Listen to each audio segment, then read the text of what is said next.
L'art est un acte de création et la connexion, elle, agit comme un pont. Pour moi, nous sommes tous connectés à tout. Ce qui me semble essentiel, c'est savoir écouter, comprendre et accepter la contradiction. C'est d'identifier avec empathie nos émotions et leurs sources. C'est avoir de la connexion avec d'autres personnes. Avoir cette petite étincelle qui fait qu'on est sur la même longueur d'onde. Et puis à partir de ce lien, de pouvoir partir à la rencontre de l'univers de l'autre. Bonjour et bienvenue dans ce nouvel épisode de l'art de connecter, votre rendez-vous pour explorer en profondeur vos relations, que ce soit les relations à vous-même, aux autres et à ce qui nous dépasse parfois. Aujourd'hui, je suis enchantée d'accueillir sur les ondes de l'art de connecter Catherine Koenig. Catherine Koenig, c'est une femme que j'ai rencontrée à travers Emmanuel Osola, qui était également mon invitée sur ce podcast. Ça faisait un moment que je voulais inviter une personne qui travaille à travers les chevaux. Moi-même, quand je m'occupais de personnes handicapées, quand j'étais jeune, on faisait beaucoup de séances d'équithérapie. Et c'est vrai que c'était réservé à des personnes ayant des troubles, que ce soit physiques ou mentaux. Et ça s'est développé. Il y a de plus en plus d'équicoachs. On peut dire que c'est peut-être un peu à la mode. Et j'avais envie d'explorer. Et donc, j'ai appelé Catherine, je lui ai dit, moi j'ai envie d'essayer, parce qu'en fait, toutes les personnes que j'ai invitées sur le podcast, j'ai été d'une manière ou d'une autre accompagnée par eux. Donc, ça me permet aussi de m'assurer de la qualité de ce qu'ils proposent. Et donc, j'appelle Catherine au téléphone et je lui dis, je vous appelle, je viens de la part d'Emmanuel Osola. Et je suis intéressée par faire une séance avec vous, en sachant que depuis des années, je ne suis pas du tout à l'aise avec les chevaux. Je l'ai été, puisque quand je vivais en Argentine, je faisais du cheval, j'allais même avec mon père faire des balades quand il est venu me trouver. Et ça m'a permis aussi de réaliser qu'en fait, depuis le décès de mon père, j'avais développé une forme de peur des chevaux. Et comme si les chevaux pouvaient être porteurs de messages et que j'étais pas prête à aller à la rencontre, en fait, des chevaux. Donc c'était un contexte idéal. D'ailleurs, Catherine le dit, si on a peur des chevaux, elle vous encourage à aller la voir. Et vous n'allez pas le croire, après cette séance, maintenant, quand je vais chez Catherine, je rentre dans l'enclos avec les chevaux. Il y en a 3 et je suis super à l'aise. Et à côté de ça, on a fait un énorme travail en profondeur sur des choses que peut-être je n'avais pas conscience. Même, on peut vivre des expériences assez dingues parce que, comme va l'expliquer Catherine, les chevaux ont cette capacité de détecter l'invisible et de faire remonter des parties de notre vie qui peut-être nous appartiennent pas de manière assez étonnante. C'est aussi un travail qui est très puissant pour les angoisses, les problèmes d'addiction. En tout cas, c'est comme ça que Catherine amène l'équicoaching. Elle n'est pas du tout dans une démarche d'accompagner des leaders comme on le voit beaucoup. Elle, c'est vraiment dans le soin, dans l'évolution de la personne, dans la libération. Et c'est justement ce que moi j'adore avec Catherine parce qu'à côté des chevaux, elle a plein d'autres formations liées à l'énergie, comment libérer des parties de nous qui sont en souffrance. Et pas que, parce que Catherine est infirmière. Elle a travaillé toute sa vie dans les soins, dans différents domaines. Et c'est justement ce que j'aime, c'est d'avoir des personnes qui ont aussi bien une activité qui peut être très concrète, très technique, et qui, à côté de ça, ouvre complètement le champ énergétique, le champ de l'invisible, où on peut l'appeler comme on veut. Mais sans plus attendre, je vous laisse découvrir ce merveilleux échange que j'ai eu avec Catherine Koenig. Coucou Catherine. Coucou Sandrine. Écoute, merci de m'accueillir chez toi. Merci. Ce magnifique endroit que je connais déjà, puisque j'ai fait une séance avec toi avec les chevaux. Oui. Et c'est justement le sujet d'aujourd'hui, c'est de parler de cette connexion aux chevaux, de qu'est-ce qu'elle peut nous amener, comment toi tu travailles. Et avant tout ça, je vais te demander de te présenter avec une métaphore. Alors, j'aime bien la métaphore de Fifi Brin d'Acier. Mm-hmm. Donc, la série qu'on a connue. Oui. Et parce qu'elle est indépendante, elle est courageuse, elle est un peu rebelle et joyeuse, toujours prête à faire des choses un peu inhabituelles. Voilà, donc j'aime bien Fifi. Je vois justement quand tu dis un peu inhabituel ou anticonformiste, Oui, de sortir du cadre. de sortir du cadre, mais aussi de s'exprimer, d'aller au bout de ses envies. C'est une jolie métaphore, j'aime beaucoup. Ça me replonge dans mon enfance, dans cette... Il y a une forme d'innocence aussi avec Fifi Brin d'Acier. Oui, d'innocence aussi, mais vraiment aussi côté rebelle. Et puis bien sûr, Fifi avec son cheval. Donc l'histoire, c'est bien sûr avec le cheval. Ouais, tout à fait. J'ai une photo de Fifi avec ses deux voisins en bas dans mon cabinet. Excellent. Donc c'est vraiment en plus je l'utilise de temps en temps dans mes accompagnements. D'accord, ouais. Bah justement, on va parler de tes accompagnements, de ce parcours. Donc, si tu peux partager avec nous les éléments marquants de ton parcours, qu'est-ce qui fait qu'aujourd'hui, on est là, on est dans ce magnifique endroit avec les chevaux. Où tu as commencé? Alors, mon parcours, j'ai commencé très très jeune. À l'âge de 7 ans et demi, suite à une longue hospitalisation, j'ai décidé d'être infirmière. Je ne sais plus pourquoi. À ce moment-là, j'avais décidé d'être infirmière. Depuis 38 ans, je suis infirmière. J'ai été en chirurgie, en soins intensifs, soins palliatifs, soins à domicile. Et au fil du temps, je voulais accompagner la personne différemment que en donnant des médicaments dans le soin, mais plutôt de voir pourquoi la personne elle souffre. Et j'ai commencé par donc infirmière. Ensuite, la première étape dans les médecines complémentaires, ça a été la réflexologie. Donc, je suis réflexothérapeute. Ensuite, j'ai découvert l'équithérapie. J'étais allée voir une thérapeute médium où justement, je cherchais autre chose qu'infirmière. Donc, déjà, il y a une trentaine d'années. Et puis, elle m'a dit, je ne sais pas ce que c'est, mais pour vous, ce que je vois, c'est l'équithérapie. On était au début de l'informatique. Et je tape équithérapeute sur l'ordinateur et je vois qu'il y a une formation qui commence dans 2 semaines à Lausanne. Wow. Donc, et là, tu étais où à l'époque? À Genève. À Genève. Ouais, j'ai vécu 27 ans à Genève en tant qu'infirmière. Je suis d'origine alsacienne, mon accent. Oui.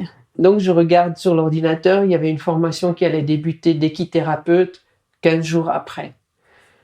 Et moi, je me suis inscrite, j'ai suivi cette formation d'équithérapeute. À l'époque, il fallait être soit infirmière, psychologue, éducatrice, il fallait être dans le médico-social, c'est un prérequis. Équithérapeute, c'est une spécialisation. Donc, j'ai suivi cette formation. J'ai accompagné des personnes avec des polyhandicaps, des troubles psychiques, troubles physiques. En même temps, j'allais toujours concilier avec mon métier d'infirmière. Et l'avantage en tant qu'infirmière, on travaille le week-end, donc on peut aussi, je pouvais suivre des formations la semaine, m'arranger les congés, enfin voilà. Et après, j'ai découvert l'équi-coaching. Là encore, c'est une médium qui m'a dit, je ne sais pas qui c'est, mais il y a une Florentine. Et un jour, je tombe sur un article de Florentine et je dis, c'est elle. Donc le prénom, c'était Florentine. Oui. Alors, donc, en plus, c'est pas un prénom très commun. C'est ça. Donc c'est ça. Moi, je connaissais même pas ce prénom. Donc cette personne me dit, mais retiens ce prénom, Florentine. Et un jour, je tombe sur un article de Florentine Van Thiel. Et ça a été ma formatrice d'Equicoach. Donc j'ai suivi la formation en Belgique. Et je me suis décidée, parce que ça faisait un moment que je la suivais sur les réseaux, je lisais ses articles en lien, donc le coaching avec le cheval. Et puis, au mois de janvier, j'écoute la radio, on me dit, j'apprends que c'est au niveau du calendrier chinois, l'année du cheval. J'ai dit, maintenant, c'est le moment de faire cette formation. J'ai pris le téléphone, j'ai appelé Florentine Van Thiel, Chevalliance. J'ai dit, écoutez, je voudrais avoir des informations. J'aimerais me former en équi-coaching. Excellent. Mais tu avais déjà, avant de partir déjà dans l'équithérapie et l'équi-coaching, cette relation particulière avec les chevaux, ça faisait déjà partie de ton environnement plus jeune? Mon grand-père était maréchal ferrant. Et il était voisin, donc on était voisins, donc je me souviens de la forge, je me souviens qu'il y avait de temps en temps des chevaux, mais à l'époque, c'était aussi l'équitation, l'approche des chevaux était pour moi quelque chose un peu d'inaccessible, c'était réservé à une élite, comme le ski, le tennis. Ça s'est réveillé peut-être un peu plus tard, mais après j'ai attendu d'être indépendante financièrement, donc d'avoir commencé mon travail d'infirmière. Et c'est là où j'ai pris des cours de dressage. D'accord, donc tu étais déjà, en fait, avant même d'avoir ces indications qu'il fallait partir dans l'équithérapie, tu t'es dirigée vers les chevaux. Oui, j'avais pris des cours d'équitation, à l'ancienne, dans des approches un peu militaires, comme on faisait à l'époque. Ça a beaucoup évolué. Mais effectivement, j'étais déjà cavalière. Et quand j'ai trouvé cette formation d'équithérapeute, j'avais les prérequis pour commencer 2 semaines après la formation. Donc, parce que il faut tout un cursus de cavalière, connaissance du cheval pour être équithérapeute. J'ai une question parce que tu fais la différence entre équithérapie et équicoaching. Oui. Alors qu'en fait, on a l'impression qu'on met tout dans le même sac. Ouais. Si je me permets de le dire comme ça, et qu'effectivement, je trouve intéressant d'avoir ton éclairage sur cette différence entre les deux. Alors, l'équithérapie existe depuis plus longtemps que l'équicoaching. Et l'équithérapie, au départ, c'était plus justement adressé à des personnes avec des polyhandicaps et où on utilisait, j'aime pas forcément ce terme, le cheval pour aider la personne. Et dans l'équithérapie, on a des objectifs, donc on a aussi dans l'équicoaching, mais un objectif plus à long terme. Et il y a un accompagnement qui se fait vraiment plus à long terme. Ça peut être de brosser le cheval, prendre soin de quelqu'un d'autre, ça amène aussi à prendre soin de soi. Il peut y avoir aussi des séances où la personne est sur le cheval et ça fait comme un bercement.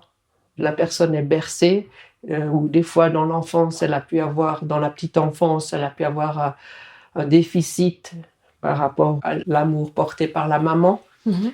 Donc au départ, et c'est comme ça que j'ai appris aussi, justement, l'équithérapie est plus donc pour des personnes avec des troubles. Et dans l'évolution, alors il y a entre autres Linda Kohanov, et puis Murmure à l'oreille des chevaux, le fameux film qui a fait découvrir l'équicoaching. D'accord, oui. Et l'équicoaching au départ, c'était plus aussi, ça s'est fait connaître par les team building, où on prend une équipe et puis on confronte avec les chevaux. On pourra en reparler, c'est pas mon approche est autre que celle-là. Donc, c'est donc l'équithérapie. Puis l'équithérapie, souvent, on accompagne la personne toutes les semaines, selon la population, avec des objectifs qui sont... Ça peut être un maintien des acquis, c'est des objectifs qui sont très petits, parce que la personne a peu de possibilités d'évolution. Voilà. Tout à fait. Est-ce que c'est déjà plus clair pour toi par rapport à l'équithérapie? Oui, exactement. Moi, ça me rappelle parce que quand j'étais jeune, je m'occupais de personnes handicapées. Oui. Donc, je faisais des relais et j'avais énormément de plaisir. Ma maman était enseignante spécialisée et je me rappelle qu'on faisait effectivement les mercredis après-midi, on allait avec les chevaux. C'est quelque chose qui était déjà très implanté. Et tu vois, je parle de ça, moi j'avais une vingtaine d'années, donc c'était il y a 27 ans. Oui. Et c'est vrai que, comme tu dis, je vois bien aujourd'hui cette évolution parce que finalement, c'est ouvert à tout le monde et que l'équicoaching est peut-être plus large en fait que l'équithérapie comme on l'a connue c'est ça. Il y a un certain nombre d'années. C'est ça. Et puis moi, j'ai exercé en tant vraiment, j'étais très, très contente, j'ai exercé en tant qu'équithérapeute dans un centre anthroposophique. Et puis, il y avait même une personne qui tenait le cheval et puis où moi, j'étais à côté pour donner la séance. Donc, on appelle un guide qui tenait. Et un montoir, des installations particulières pour aider la personne à monter sur le cheval. J'ai même eu des personnes malvoyantes sur le cheval. Et donc voilà. Après, l'équicoaching, justement, il y a 30 ans, on ne parlait pas d'équicoaching. Donc c'est une discipline, on peut dire, encore assez récente, en tout cas en Suisse, en France, en Europe. Alors ma façon d'accompagner la personne dans l'équicoaching, c'est que la personne, elle est à côté du cheval. Elle est normalement pas sur le cheval et le cheval est vraiment libre. Ce qu'on appelle, il n'y a pas de moyen de coercition. On met pas de licol. Je n'utilise pas de stick, de badine, de cravache. C'est le cheval qui vient vers nous ou pas. Ouais, en fonction de comment il ressent le travail et s'ils sont appelés en fait à venir par rapport à ce que le cheval perçoit. Oui, par rapport à comment est la personne, ce qu'elle dit pas.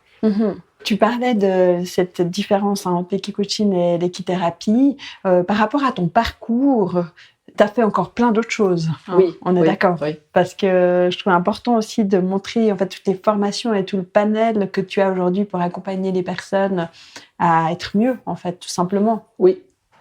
Alors, c'est vrai que toute ma vie, j'ai vraiment eu pour moi de cesse de me former, de me remettre moi-même en question, de me faire coacher, de suivre des psychothérapies, de suivre des formations pour mieux accompagner la personne à aller mieux et moi aussi. Donc, ça se fait toujours en plus ou moins en parallèle où je travaille sur moi.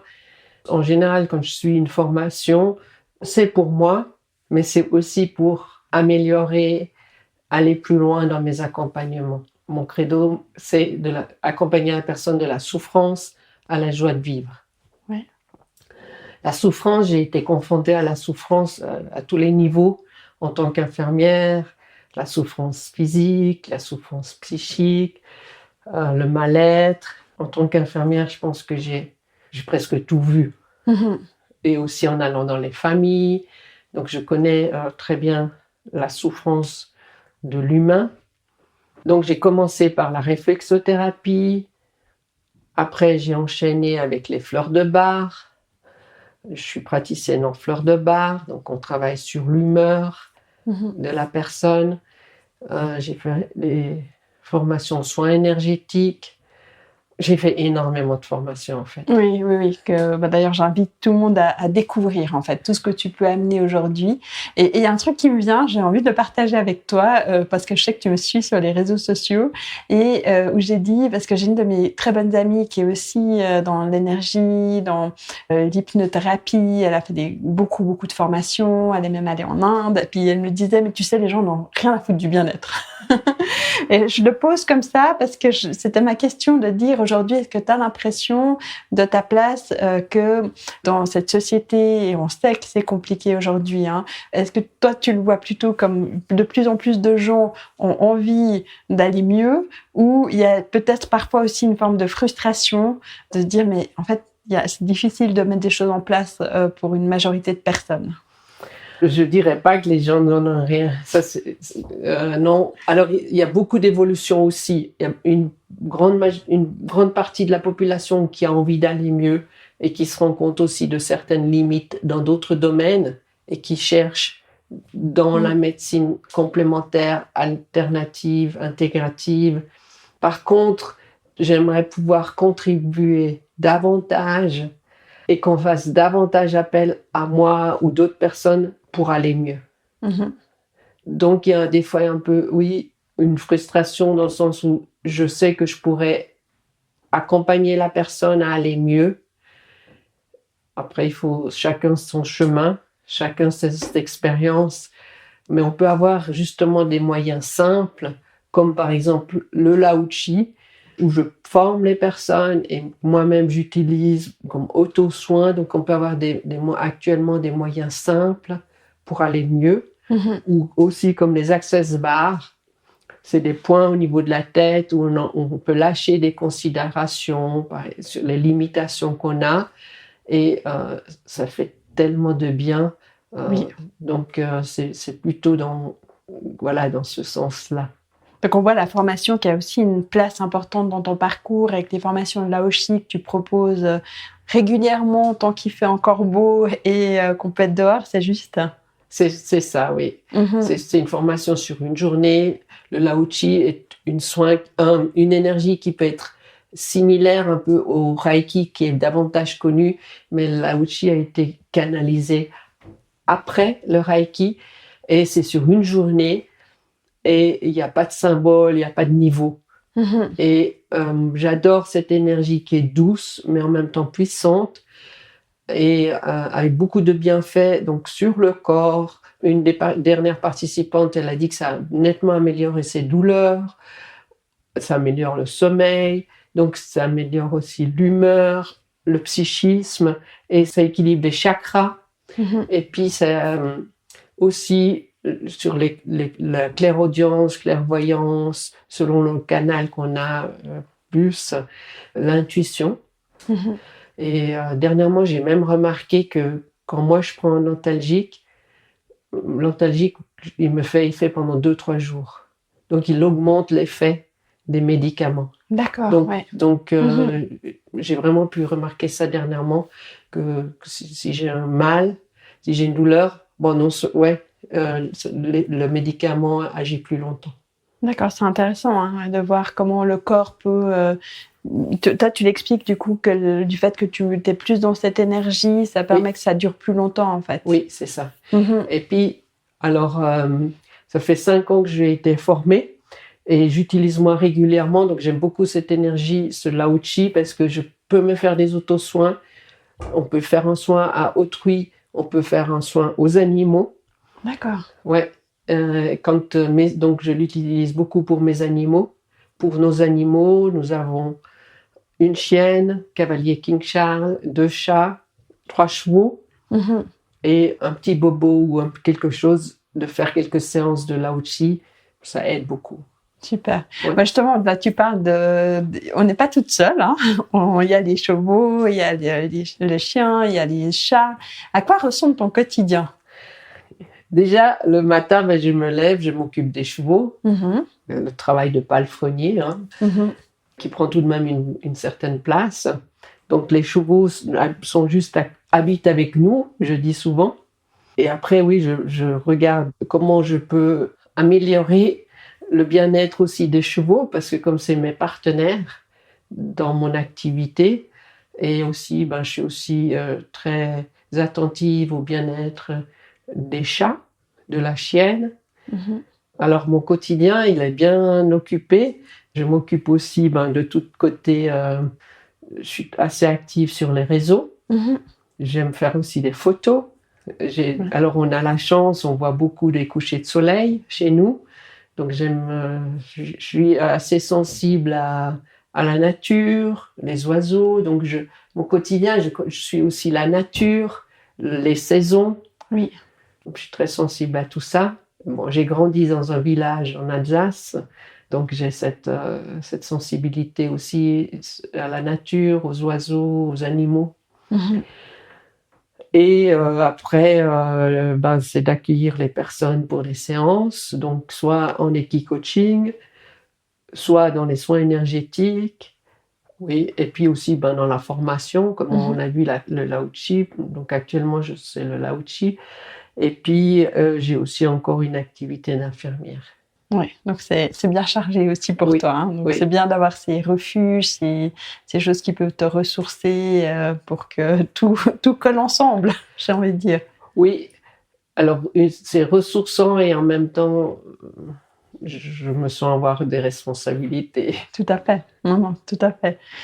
Par rapport, justement, j'avais envie qu'on parle plus de ce travail avec les chevaux. Qu'est-ce que ça peut nous apporter? Comment tu utilises les chevaux quand une personne vient te voir? Qu'est-ce que le cheval va percevoir qui, pour nous, est compliqué parfois à regarder, soit parce qu'on n'a pas envie, ou tout simplement parce que c'est de l'inconscient, c'est quelque chose qui est marqué en nous et avec lequel on n'est pas connecté?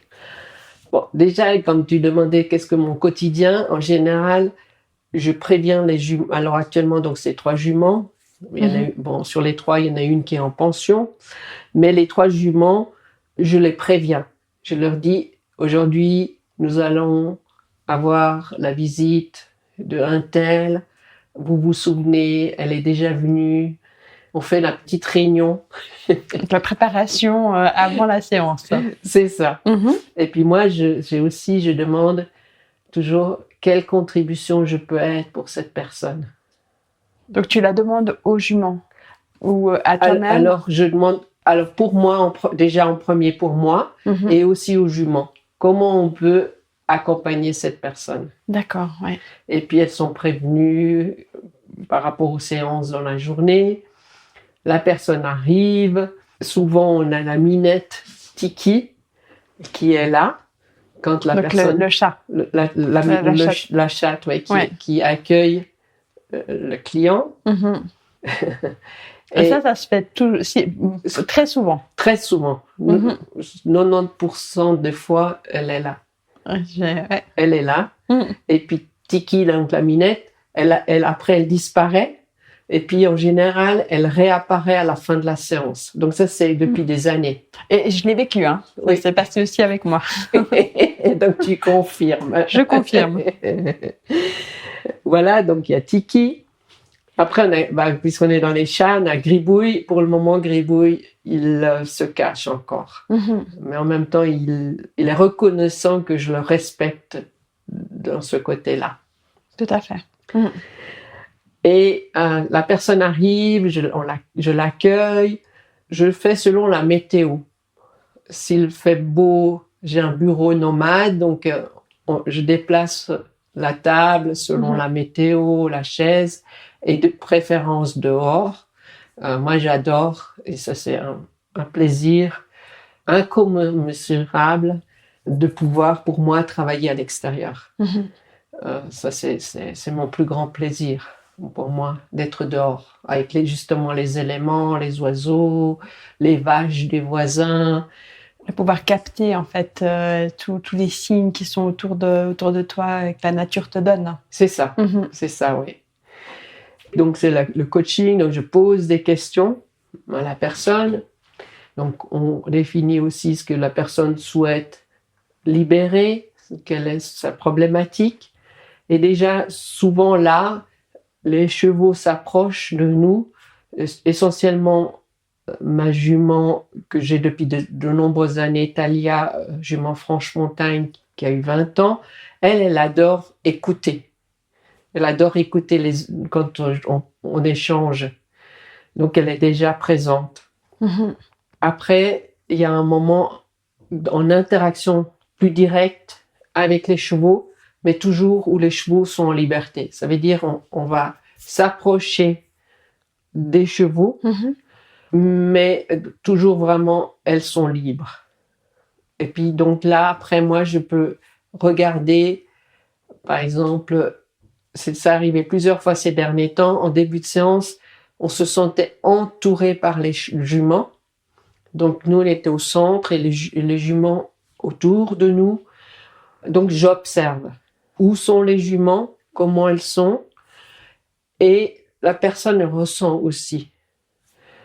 Forcément, il y a déjà quelque chose de cœur à cœur, ou quelque chose où on peut se sentir apaisé, soutenu par les juments. Alors elles sont dans le présent. Donc aussi, si on dit quelque chose ou on bouge, ça peut vraiment tout de suite changer quelque chose. Et ça, c'est aussi la force dans l'équi-coaching, c'est que instantanément, on peut voir qu'il y a quelque chose qui se transforme. Et ça va au-delà des mots. Et c'est quelque chose qu'on vit vraiment. Moi, par exemple, ma première séance d'équi-coaching que j'ai eue en Belgique dans ma formation, oui, là, le cheval, il tournait, il n'arrêtait pas de me tourner autour. Et je me suis sentie protégée. Et je me souviens de cette scène. Donc, c'est aussi ça, la puissance de l'équi-coaching. Oui, parce que tu disais, donc, au-delà des mots, donc, le cheval, il peut capter jusqu'où? Qu'est-ce que capte le cheval sur nous? Au niveau du rythme cardiaque, il peut ressentir notre rythme. Et puis, déjà de loin, il nous a capté avant même que nous, on l'a capté, si tu veux. Et c'est très subtil. Alors, des fois, des personnes, elles disent « Oui, c'est pas passé grand-chose. » Mais si. Et moi, je vois, la jument, elle peut bâiller, elle est là.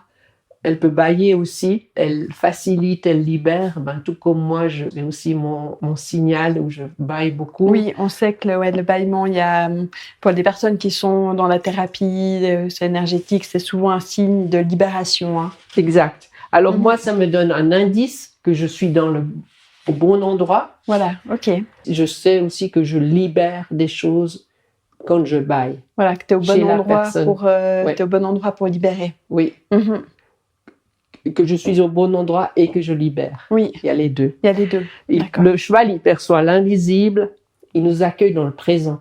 C'est instantané. Ça m'arrive de ramasser les crottins, de penser à quelque chose et que je vois que le cheval, il me donne un signe. D'accord, ouais. Donc il y a vraiment une vraie résonance sur l'état dans lequel on se trouve, ce qui se passe à travers nous, et pas que justement, souvent bien au-delà du mental, et le cheval va le capter. Oui, dans l'émotionnel, dans le physique, et il nous ramène à nous, à notre authenticité. À qui on est vraiment. Oui. Et puis, selon la fenêtre de Johari, donc, en fait, on a ce qu'on sait de nous, il y a ce que les autres y perçoivent de nous, et puis il y a une partie aveugle que ni l'autre personne ne connaît de nous, ou nous ne connaissons de nous-mêmes, ou bien il y a des choses que nous-mêmes ne souhaitons pas montrer aux autres. Le cheval, il a cette capacité à mettre en avant ces parties-là. Oui. La partie, soit qu'on ne connaît pas de nous, soit qu'on ne veut pas montrer. Que ce qu'on appelle dans la formation que j'ai faite, ce qu'on en parlait tout à l'heure, de ce qu'on appelle les dark shadows. D'accord. Et de les faire, d'en avoir de nouveau un peu conscience et qu'elles fassent quand même partie, pas quand même, qu'elles fassent pleinement partie de notre évolution aussi. Oui, c'est ça.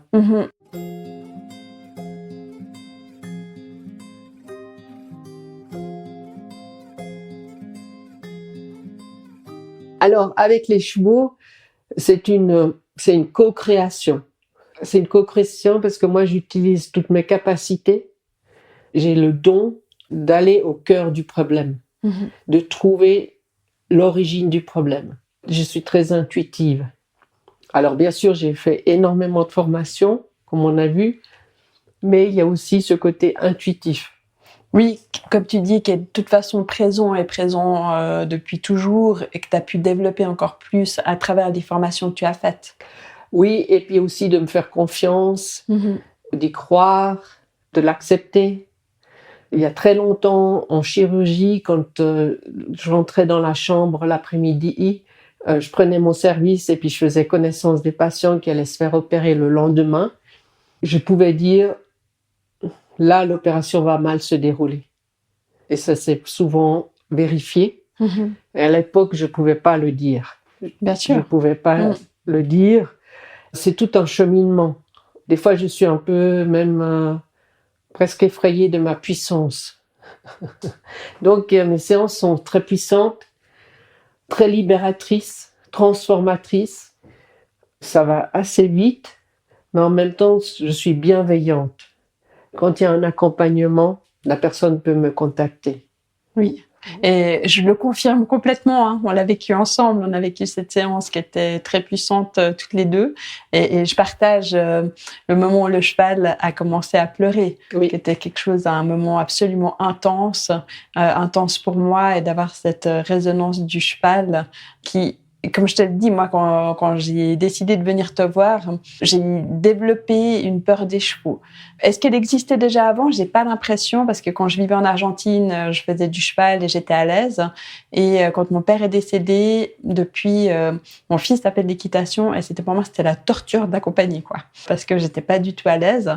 Et rappelle-toi, à un moment donné, j'ai été tout à fait en capacité de repousser le cheval. Oui, je me souviens tout à fait. Voilà. On va pas le dire pourquoi. Mais qui a montré en fait que tout à coup c'est comme si j'avais repris le pouvoir aussi. Oui. Et c'est ma question, parce que la peur des chevaux, moi je connais plein de gens qui ont peur des chevaux. Et c'était de voir avec toi, est-ce que c'est un frein ? Est-ce que c'est au contraire ? Qu'est-ce que finalement peut cacher cette peur des chevaux ? Oui.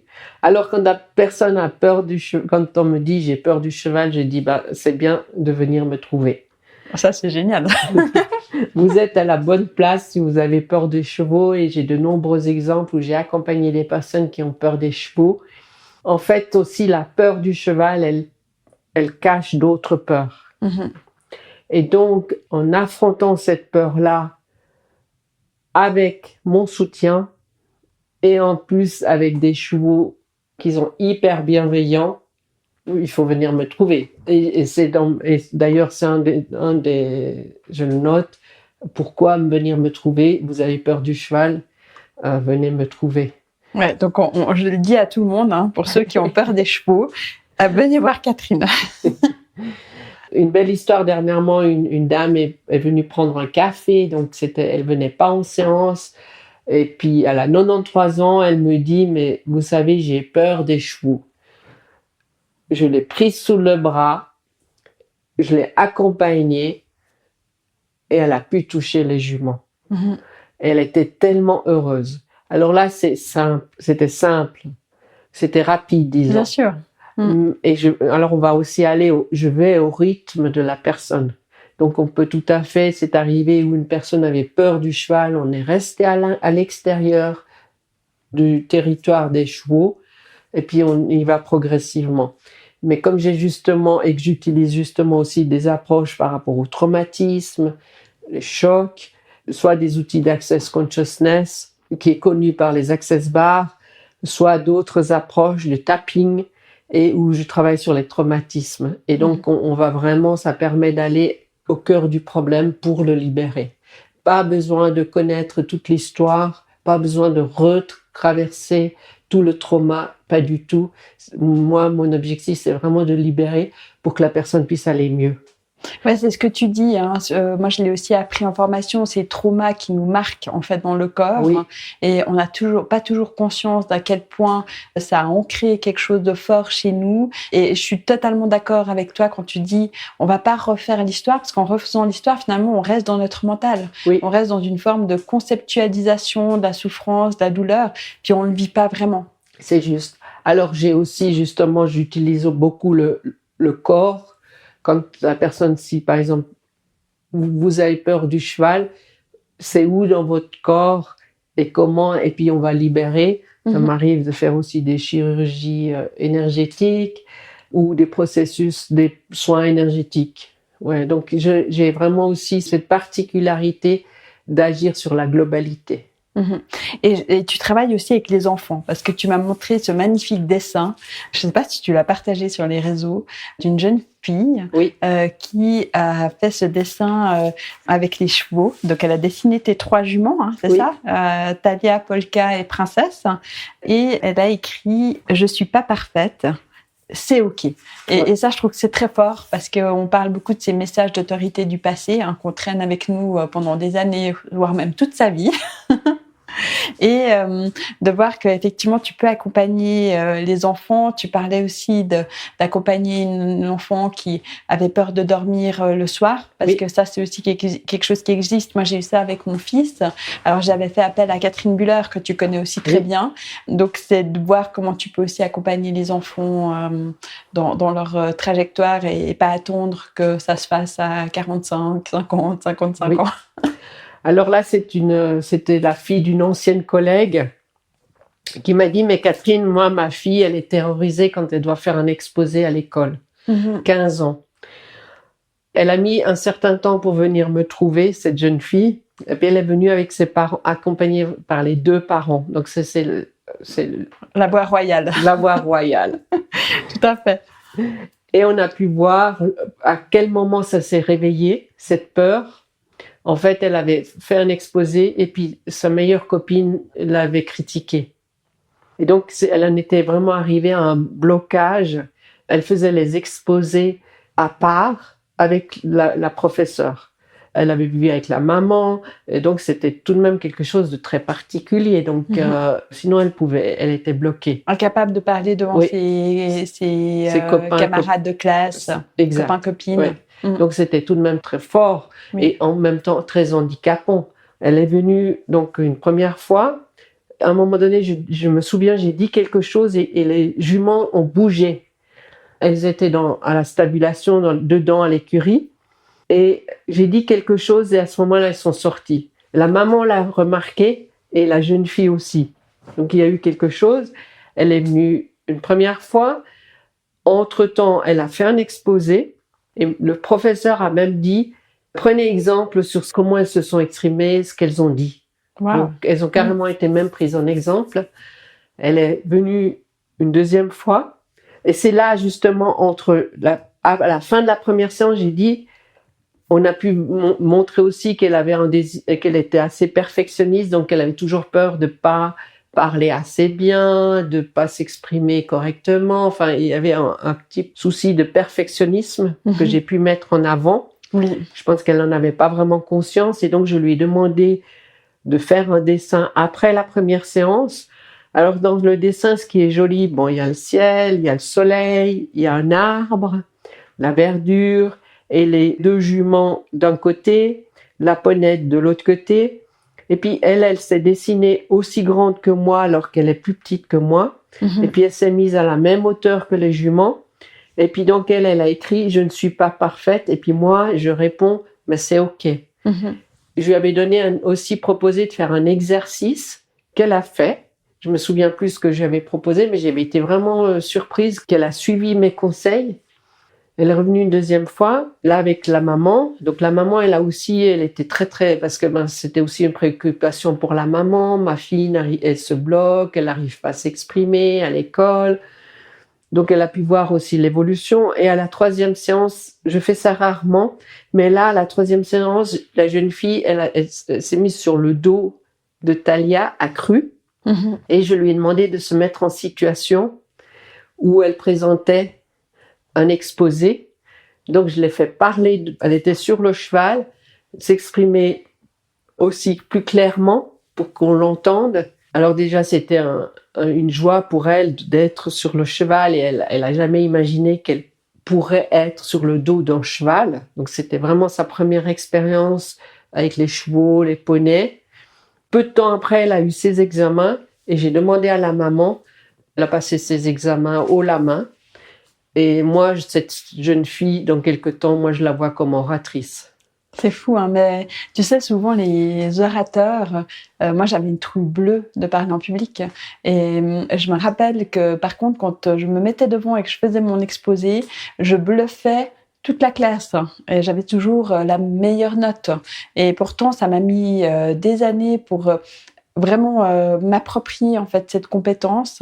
Les audiences au tribunal, c'était absolument l'enfer pour moi parce qu'en plus j'étais pas au bon endroit. Mais c'est intéressant ce que tu dis et c'est le cas. Hein. Moi, la plupart des très bons orateurs, ils ont toujours, peut-être ils ont travaillé, mais je pense que si on va dans leur passé, il y avait quand même cette peur de parler en public. Ouais, bravo à toi, mais c'est vrai que moi, vraiment, quand je pense à cette jeune fille, pour moi, c'est une future oratrice. Et puis, c'est une jeune fille, vraiment 15 ans. Moi, j'ai beaucoup aimé accompagner cette jeune fille qui a une maturité, qui a une intelligence, qui a une ouverture.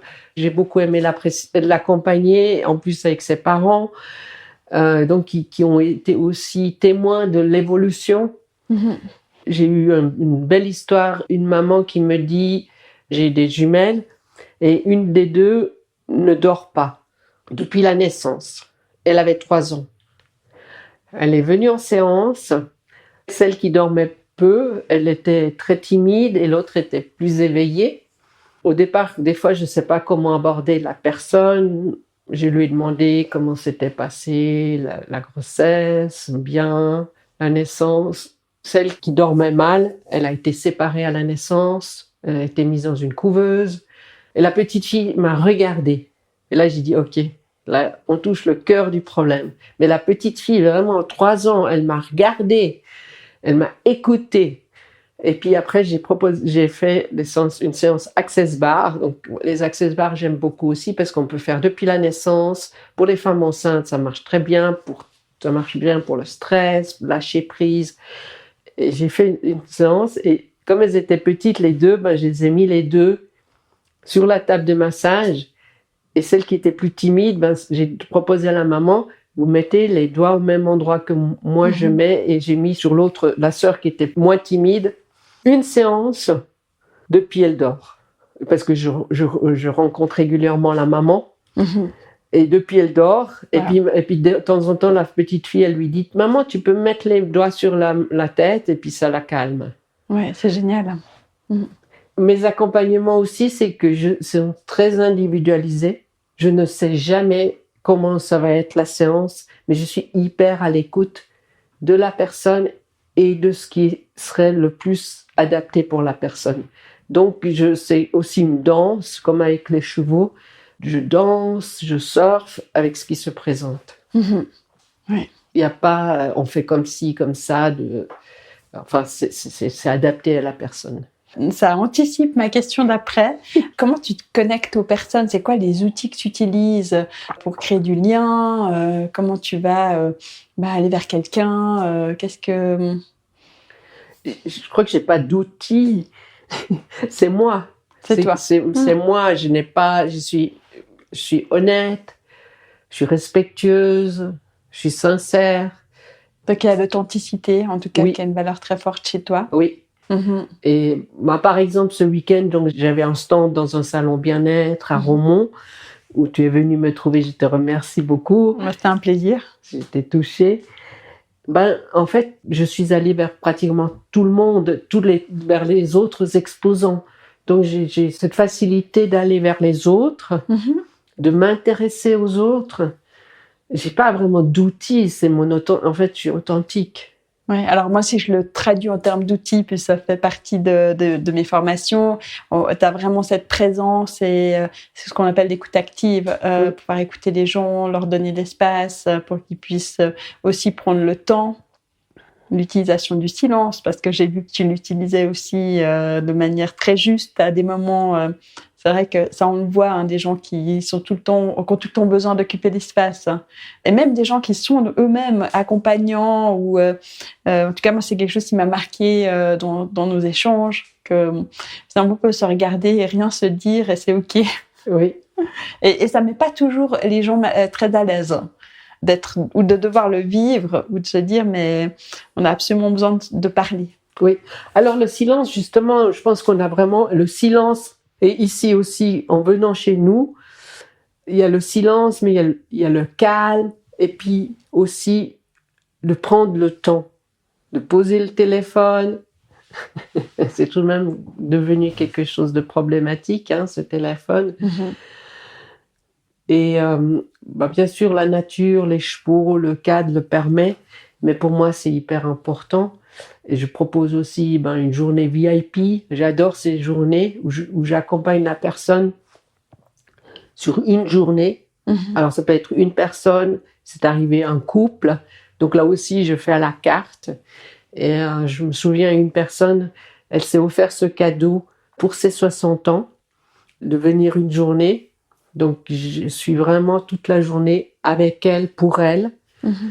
Et puis, elle m'a dit que c'était son plus beau cadeau dans sa vie, cadeau d'anniversaire. Et là, cette personne-là, il y a eu plusieurs deuils. Donc, ce jour-là, c'était pas assez sur des deuils. Et puis, c'était intéressant. On était à un certain endroit. On parlait, par exemple, du deuil de la grand-mère. On s'est déplacé. On a évoqué le deuil de quelqu'un d'autre. Enfin, c'était assez intéressant, comme à chaque endroit, on parlait de la mort de quelqu'un d'autre. Oui. Et donc la journée VIP, selon comment, une fois une coiffeuse elle dit, mais moi je suis tout le temps dedans, j'ai envie de mettre un peu la main à la pâte, j'ai envie de ramasser les crottins, mettre le foin. Et puis ce jour-là, on a fait une clôture ensemble, parce que j'avais besoin de faire une clôture, mais je trouvais que ça tombait très bien qu'elle m'accompagne dans le physique et dans la nature, sortie de son salon. Et puis, cette dame, elle m'avait pris rendez-vous, elle savait pas trop pourquoi. Et puis, quand elle est arrivée, elle allait vraiment pas bien parce que elle avait été rejetée par son mari. Son mari lui a dit, mais tu dois quitter la maison. Donc, elle a beaucoup pu pleurer. Donc, on peut aussi, chez moi, pleurer. Il y a toujours des mouchoirs à proximité. Oui. Et puis, après, il y a le coaching. Donc, moi, je garde le fil. Je sais pourquoi la personne, elle est là. Et puis, après, j'offre le repas. Et puis, l'après-midi, pour poser ce qu'on a vu le matin, je propose un soin énergétique. Et puis, souvent, la table de massage, elle est dans le champ. Et puis les chevaux, ils peuvent venir ou pas. Toujours pareil, la liberté. Ou les chats, ou la chienne.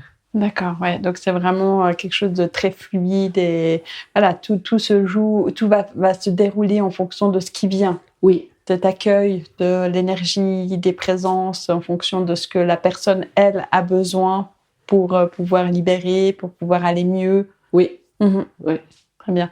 Est-ce que tu serais d'accord de partager un conflit marquant que tu as traversé et peut-être dire comment tu as pu le surmonter ou pas, parce qu'il y a des conflits qui restent, hein, de nous partager cette expérience pour toi du conflit.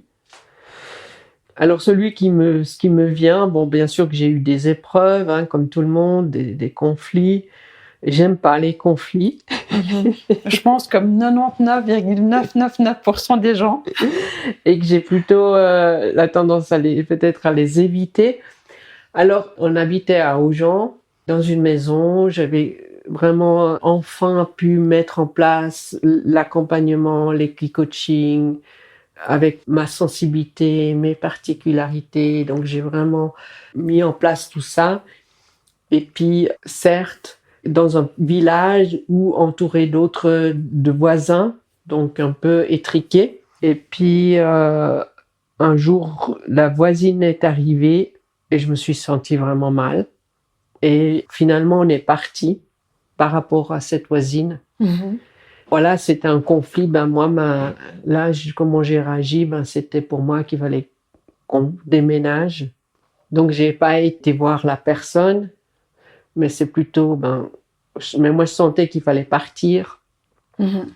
Mais si j'en parle, c'est que ça a tout de même eu une très grande influence dans mon activité, parce que j'avais une activité professionnelle indépendante qui était en évolution, en expansion, et où vraiment je me sentais bien.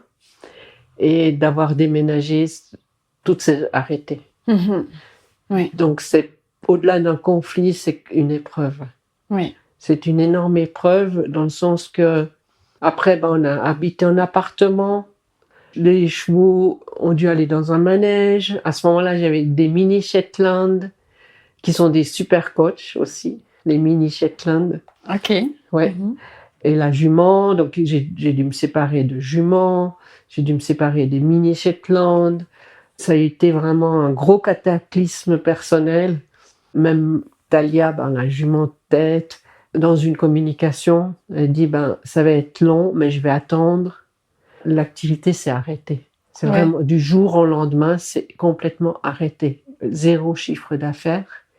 Après, il y a eu le Covid, où personne ne venait, personne n'avait le droit de venir, mais personne n'avait envie de venir pendant Covid, alors que on était dehors, donc ça aurait été aussi une période où les personnes auraient pu profiter de venir. Après, je fais face aussi, j'ai beaucoup fait appel à des coachings, notamment un coaching sur le deuil de la situation, deuil du lieu. C'est plutôt, en général, c'est que je me fais coacher. Voilà, tu t'es fait aider, comme tu as dit, tu as pu restaurer dans une certaine mesure cette épreuve pour la dépasser, pour être mieux par rapport à ce qui s'est passé. Et tu as parlé de Talia, donc aussi Talia a été une ressource pour aller vers cette décision de « non, Manon, ça, c'est pas possible, il faut déménager ». Oui. Oui. Et oui, en général, c'est plutôt de me faire accompagner. Voilà. Ça révèle une blessure, une souffrance ou quelque chose. Mais je suis pas encore très douée de gérer le conflit, pas forcément de personne à personne, vraiment directement. Ça, je peux encore m'améliorer. Oui, moi, je pense qu'effectivement, le conflit n'est jamais agréable. On a tous une peur, en fait, d'oser dire. Et puis parfois, et je te rejoins, il y a des personnes avec qui ça sert à rien de résoudre le conflit. C'est ça. Parce qu'énergétiquement, il y a quelque chose qui fait qu'on sent que la relation doit s'arrêter et c'est pas parce que forcément que la peur du conflit ou d'y aller, mais il y a aussi à un moment donné de ressentir ça. Oui. Et c'est dur et ça peut être aussi avec des gens très proches du domaine familial et de se dire que peu importe, c'est ce qu'on a ressenti au plus profond de soi et de se dire mais là en fait on va pas y aller. C'est ça. Je pense que c'est des fois aussi une intelligence de se dire que la personne ne peut pas recevoir, la personne ne va pas se remettre en question. Cette personne, effectivement, Et puis après, c'était tout un contexte où il y avait trop de proximité. Bien sûr. Et puis après, moi, ce qui m'aide aussi dans les épreuves, en fait, et puis ça, c'est un des outils d'Access Consciousness, mais qui d'autres approches utilisent, mais c'est quel est le cadeau derrière. Et donc, quelques années après, donc c'est tout de même quelques années, au moins 5 ans après, on est maintenant ici. Bon, ça fait 2 ans, on a trouvé ce lieu ici, et qui, pour moi, c'est le cadeau caché. Mal emballé. On parle des cadeaux mal emballés. Oui, cadeau caché. Enfin, il y a différentes expressions, oui. Mais en fait, s'il n'y avait pas eu cette voisine, on serait toujours là-bas, dans quelque chose de plus étriqué. Et vraiment, dernièrement, oui, quand les 2 jumeaux, les 2 dernières sont arrivées il y a 6 mois, donc le troupeau est encore jeune, on peut dire. Le matin, quand j'ai vu les 3 qui sortaient de la stabulation pour aller vers le champ, je dis, là, il y a une ouverture, il y a quelque chose, vraiment une expansion qui est proposée actuellement, et je le vois aussi dans mes accompagnements. Donc voilà. On arrive gentiment au terme de notre échange, Catherine. Est-ce que tu serais d'accord de partager avec les auditeurs, auditrices, un livre, un podcast, quelque chose qui t'a inspiré dernièrement, qui t'a fait du bien, ou une découverte?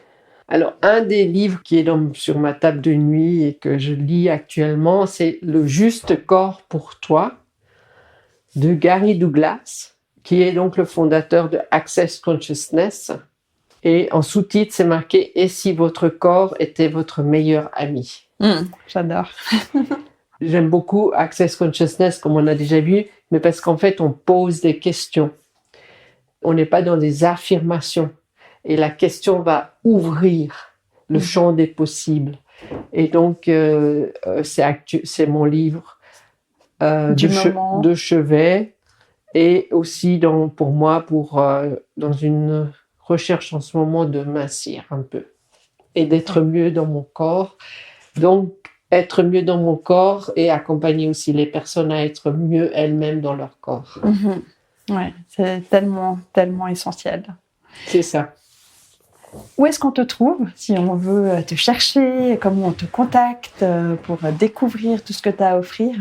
Alors, on me trouve facilement, Catherine Koenig, alors sur les réseaux, sur Facebook, sur Instagram, sur LinkedIn. J'ai un site internet et géographiquement, je suis à Lovatan, un petit village que peu de personnes connaissent, mais qui se trouve entre Romont et Luçon. Donc, sur le canton de Vaud, à proximité du canton de Fribourg. Exactement. Je pense que j'ai mis, depuis chez moi, 35 minutes pour arriver à Lovatan. Donc, de partout, pratiquement, c'est une demi-heure, 3/4 d'heure. Tout à fait. Pour venir. Et puis, il y a place de parking, il y a la nature, le calme, les animaux. Super. En tout cas, un énorme merci pour notre échange. C'est un grand plaisir et vraiment, je suis honorée et touchée par cette interview, tout ce qu'on partage ensemble. Beaucoup de gratitude. Et merci aux auditeurs et auditrices qui vont nous écouter. Oui, c'est important. Oui. Je vous remercie d'avoir pris le temps d'être resté jusqu'au bout de cet épisode. Et comme toujours, je vous encourage à me laisser des témoignages, me poser des questions, soit sur ma boîte vocale, dont vous trouverez le lien dans les notes de l'épisode, ou par email sur mon adresse sandrine@l'artdeconnecter.com. Et bien évidemment, je serais ravie, si mon concept vous plaît, que vous puissiez me soutenir en parlant autour de vous de l'art de connecter, en me mettant des avis et des petites étoiles, ça fait toujours plaisir. N'hésitez pas non plus à partager ce qui vous a plu sur les réseaux sociaux pour permettre à un maximum de personnes de découvrir l'art de connecter. Et enfin, prenez le temps de parcourir mon site internet, l'artdeconnecter.com, où vous allez pouvoir découvrir mes différents services en lien avec l'outillage de la communication, la connexion et les compétences relationnelles. Je vous dis à très bientôt.